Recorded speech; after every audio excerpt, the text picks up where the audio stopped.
Good evening, everybody, and welcome to another episode of Here's the Truth with AP. I'm your host, Andrew Parks, and I am AP. Last episode, I talked about Rachel Maddow's producer, Steve Benin, and how he has criticized and gone after President Trump in his blogs about how he, if he became president, was going to have a dictatorship as president, an authoritarian leadership style. And he talked about the control of journalists, which I talked about in a previous episode and showed you why journalists need to be controlled.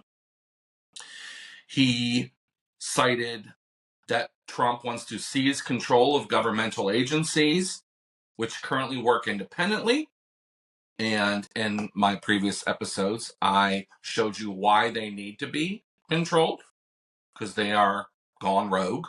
He talked about how Trump wants to utilize Schedule F executive order, which he put into practice in October, I think it was, of his last year of his term.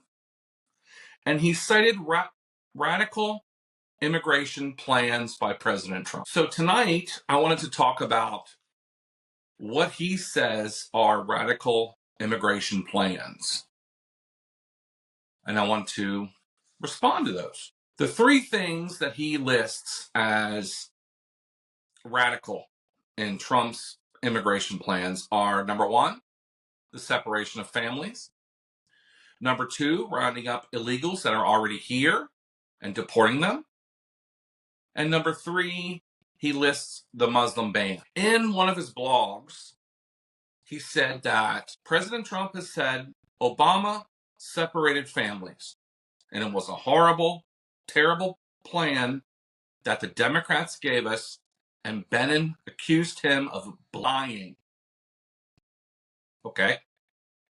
So what I'm going to do in tonight's podcast is I'm going to go through the separation of families, the rounding up of illegals already here and deporting them, and the Muslim ban. And I'm going to respond to those. And what I'm going to try to do is give you, the listeners, an idea of how immigration works in this country, or is supposed to work, what Trump did, and what Biden has done. So I've been reading the laws, I've been reading the acts, I've been reading them over and over and over again because of the lawyer-esque wording. I'm not a lawyer, so I've had to read them over and over to make sure I understood it. I want my listeners to understand the terms and what's supposed to happen with immigration in this country. The first word is naturalization. Naturalization is a term used for foreign nationals becoming United States citizens. They become naturalized. They become U.S. naturalized citizens. And there's a process. There's supposed to be a process. Now, the next thing you need to understand is that Congress has what's called plenary power over the laws of naturalization, meaning they write the laws. They say this is what's supposed to happen. The next thing you have to understand is that the executive branch, the president and his cabinet, enforce those laws. They have to make sure that the laws that the Congress put into place to naturalize foreign nationals in this country are enforced. Lastly, you've got the judicial branch. The judicial branch are the circuit courts, the judges who oversee the cases, and sometimes are brought certain situations that they have to judge on, anywhere from something that the president's doing to something that is special for one individual foreign national. What I don't think a lot of people understand is once a foreign national makes contact with a border patrol agent or a port of entry, they are detained. And they are detained until they are either admitted into the country, they are removed from the country and sent back, or they're granted some kind of relief, which usually means asylum. But they're detained. It was a pretty, not perfect, but simple process until Obama came into office and he saw a major influx of family migrant units. I'm going to refer to them as FMUs from here on out. A family migrant unit is a mother and a father with their children, a father with a child, or a mother with a child. That's a family migrant unit, an FMU. Okay? When Obama came into office, there was an influx of FMUs to the border, 68,000 plus. The law says the adults need to be detained until they are admitted, removed, or granted relief. What it said on the books for the children is that they had to be detained in a state licensed facility. Now, a state licensed facility was meant to act as a place where the children would be taken care of, they'd be cared for, rightfully. But what Obama found when those influx of FMUs came was there was no federal licensing scheme for him to fall back on. Nobody put one in place, and the states didn't do it. So the plaintiffs of a case that took their situation to the judge, Judge Dolly Gee, an Obama appointee from California, ordered that all of the FMUs be released within 20 days. That was August of 2015. But here's where it got sticky. In July 2016, the Ninth Circuit Court, you may have heard of them, they're pretty infamous for these types of rulings. In July 2016, the Ninth Circuit Court ordered just to release the children of those FMUs. So, that was July 2016. Obama was still president. The Ninth Circuit Court ordered that the children be released, but the adults continued to be detained, which results in what? Separated families. That's right. That's right, Steve. Under Obama, families were separated.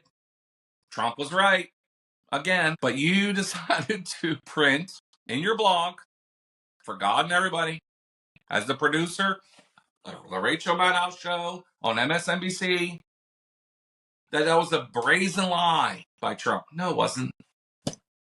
No, it wasn't. They were separated. However, in defense of Obama and somewhat in defense of Mr. Benin, Obama didn't allow that to happen very long. So what did he do? He just simply released the FMUs into America. Let them go. Now, let me ask you a question. If you find out that there's a sale that you can't pass up in your area, what are you going to do? You're going to take advantage of it, right? Well, word got back to Mexico, word got back to Venezuela, word got back to all of the countries of the FMUs who were allowed to be released into the country. And what do you think happened? People came running with kids to the border. It's human nature. And that's what happened. So when Trump took office in 2017, what did he do? When he saw this influx of FMUs coming across the border, he decided, because he can, he's the executive branch who oversee the enforcement of the laws on the books. Adults get detained, children get detained in state licensed facilities. There were no state licensed facilities. What did he do? He did what he could do to stop the influx of migrants to the border, the influx of FMUs to the border, because those people heard that Obama allowed them just to be released into the country. He had a zero tolerance policy and it separated the families in the hope that it would get back to those countries that it ain't happening anymore. So that's got to stop. He didn't do it because he wanted to be a dictator. He didn't do it because he's a racist. He didn't do it because he wanted to treat people inhumanely. He did it because that's all he could do to stop the influx of FMUs coming to the border, where there was no way for him to enforce the laws that are on the books. No one made sure that there were any state licensed facilities. Within 6 weeks, there was, of course, a backlash from the community. And as I was reading these laws and these acts, one of the things that came up in one of these acts is that if there's pressure from the community, you got to think about that. And there was pressure from the community. There was pressure from, of course, the Democrats, people, Republicans. And so he stopped it within 6 weeks. But here's the thing. The law was put on the books under Clinton. Obama did nothing to make sure that state licensed facilities were ordered. So what did Trump do, being the leader that he is, being the problem solver that he is? He came up with a law to make sure that there were state licensed facilities mandated and ordered. So those children that were separated from their families by law, not by Trump, but by law, were taken care of. He did that in October of 2019. He lost. Biden took office. Guess what happened? He ignored it. So there's still nothing in the books, no laws, no orders to make sure that children have a state licensed facility to go to when they're separated from their parents who are going through the system, because by law, they have to be detained. Trump was doing what he thought was supposed to be done in enforcing the law.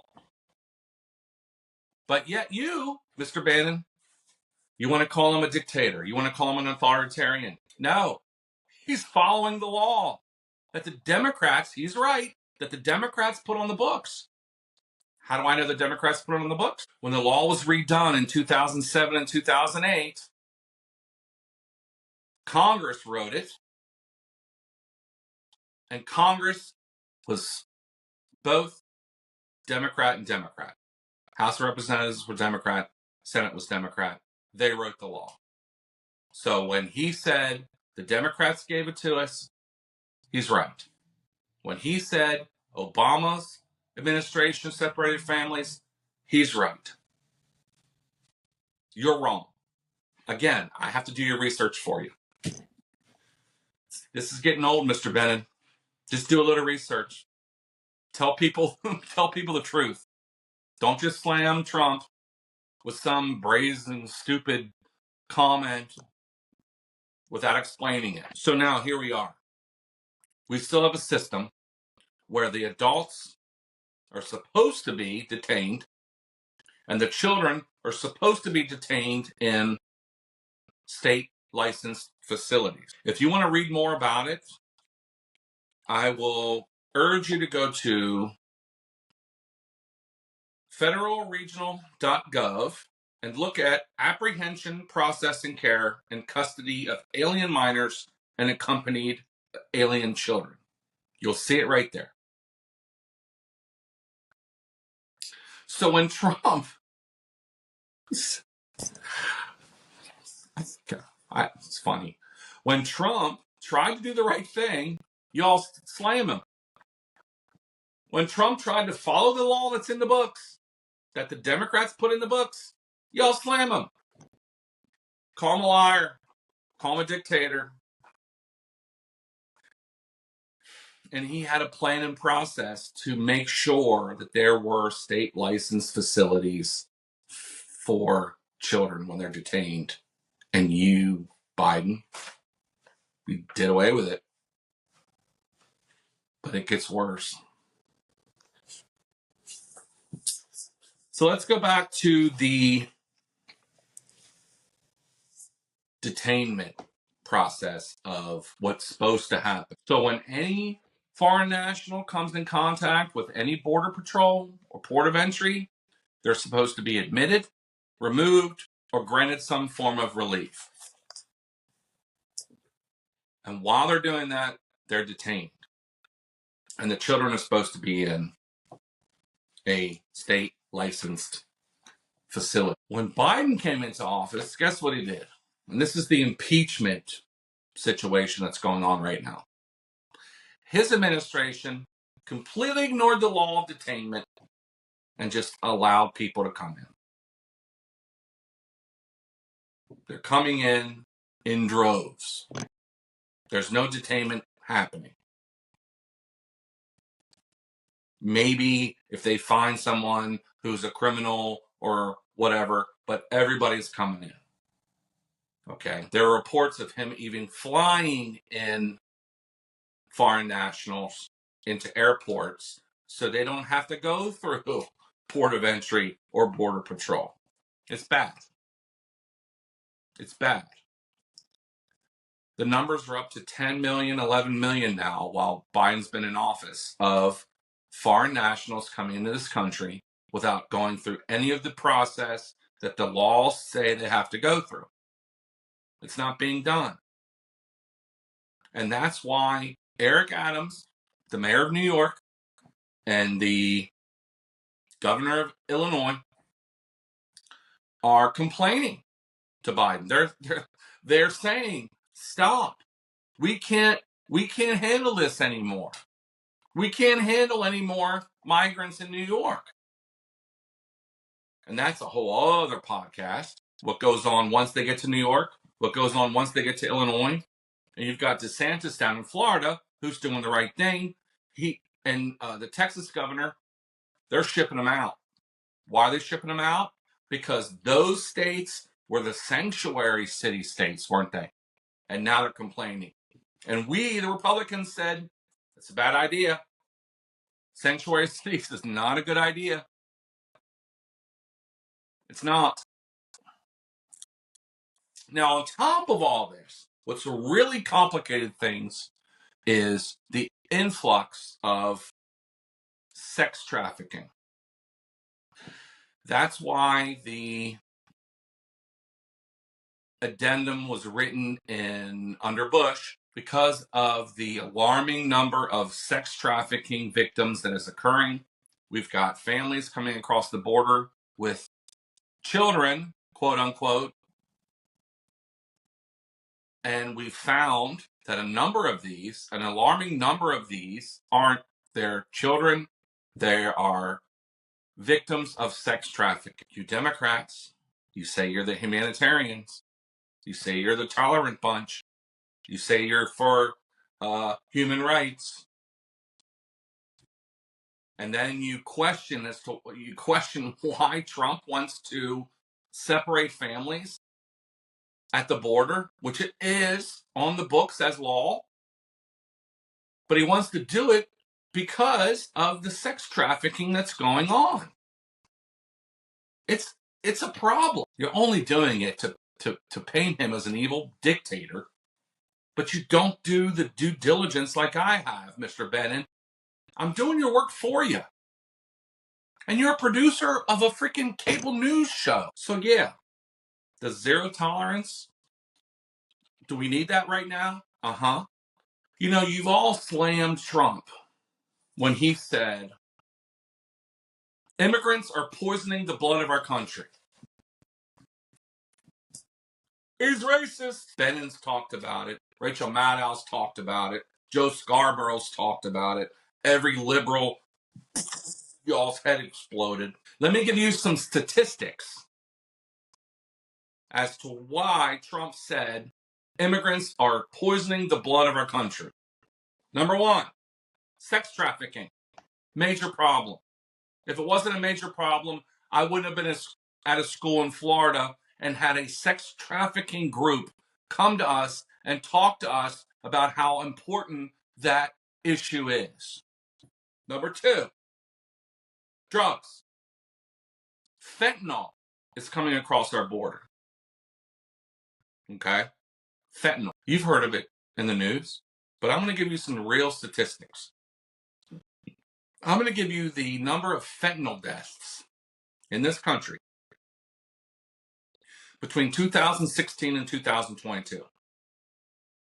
2016, there was 19,413. 2017, there was 28,466. 2018, there was 31,335. 2019, there was 36,359. Joe Biden comes into office. How many do we have now? You ready? 56,516 his first year in office. 70,601 his second year in office. And 107,000 his third year in office. Fentanyl deaths. And you don't think the open borders has anything to do with that huge jump? We went from 19,000 to 36,000, and then all of a sudden we jumped 20,000 in a year, and then another 20,000 the next year, and then another 30,000 the next year. Immigrants are poisoning the blood of our country. Do you know this story really bugged me? Because as you know, I've said on here, I'm a school teacher. I deal with high school students every day. Do you know, because of the open border policy that Biden administration has, high school students in Texas and California are now transporting migrants across the border to Reno, Nevada? Yeah, they get anywhere from $1,000 to $2,500 a migrant. They get they're stuffing 9, 10 migrants in their car and driving them to Reno. 10 times 2,000 is what? $20,000 they get. There's been stories. I just read about a story tonight. 3 teenagers and 4 migrants tried to outrun Border Patrol. They had an accident. All of them died. Now, you didn't hear those stories when Trump was president. Yeah, there were some fentanyl deaths during Trump's presidency, but they didn't jump 30,000 as soon as the borders were open when Biden became president. Migrants are poisoning the blood of our country. And you know the old adage, one bad apple spoils the bunch. It may be 10% of the migrants that come across the border that are poisoning our country, but they are those 10%. In fact, Anthony Blinken went on record and said, we don't know. When asked who on the terror watch list has come into this country, he said, we don't know. We have no idea. He said that. And my jaw dropped. There's no regulation. There's no vetting. Ever since Trump started campaigning and then became president, the left always called him somebody who did not want migrants in this country. He never, ever said that. He said, we'll have all the migrants we want as long as we can vet them. They need to be vetted. You need to know who's coming into our country. There are laws in the books that need to be followed. The Biden administration are not following them. So here's the question about the impeachment. Is it negligence because they don't know how to do their job? Or is it done on purpose to get migrants in here to vote Democrat? And then, of course, that leads us to the ID to vote problem. Republicans just want to make sure that people are citizens who are voting at the polls. And the Democrats say that's unfair. You're being racist. I mean, it all just makes sense. It all makes sense. The other aspect that Mr. Benin mentions that is a radical plan of Trump's is that he wants to round up all of the illegal aliens that have come across the border under the Biden administration and deport them. Apparently, that's dictatorial. Even though they're in this country illegally because the Biden administration let them in because the Biden administration didn't enforce the laws that were on the books. I'm all for it. Get them out of here. Let them go through the process that are on the books, the laws. Enforce the laws. The Biden administration did not enforce the laws. So now, if Trump wins, he's going to have to fix the mess that the Biden administration has made. Talk to Eric Adams, the New York mayor. Talk to the governor of Illinois. Ask them what they think of the Biden's administration's ability to enforce the laws at the border. They're pleading for help. What? Last podcast I said, which state's going to be in play that I was shocked about? Which one? New York. Why is New York going to be in play? And I said, high taxes, high living rates, housing, and immigration. Guess who went to Brooklyn, New York today to campaign? First Republican presidential candidate since Reagan, Trump. Why? Because they know New York's in play. I called it. It's in play. Because of Biden's failed enforcement policies at the border, amongst inflation and all of the other mess that he's gotten us into. It's in play. I can't believe I'm saying it. Didn't think I'd ever see it in my lifetime. As Obama said, leave it to Joe Biden to screw things up. He said that. Look it up. And Biden has. The next thing that Benin has talked about is the Muslim ban. The racist, unfair Muslim ban that Trump did. So I've read the laws. I've read the acts, as many as I can, for the last 2 weeks. And I want to tell you, they're extensive. And there are laws and parts to the law that you all, if you haven't read them, really have no clue.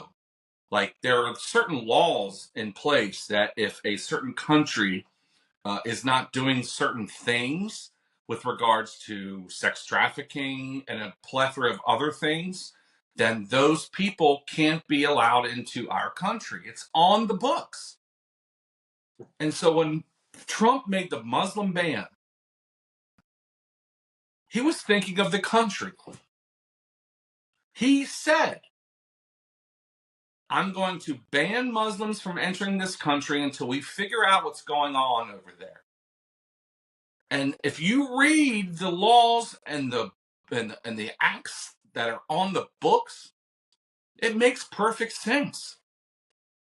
But people like Steve Bannon, oh, we've got to slam Trump. We've got to paint him as evil because we don't have a platform to run on. So we have to paint him as a person to run from. He is racist. No, come on. And Biden keeps saying he doesn't have the power to close the border. Clinton and the Congress of 1996 has given every executive the power to close the border anytime he wants. Why he keeps saying that? I guess it's because he just underestimates the populace, which I talked about a few episodes ago. They think we're dumb.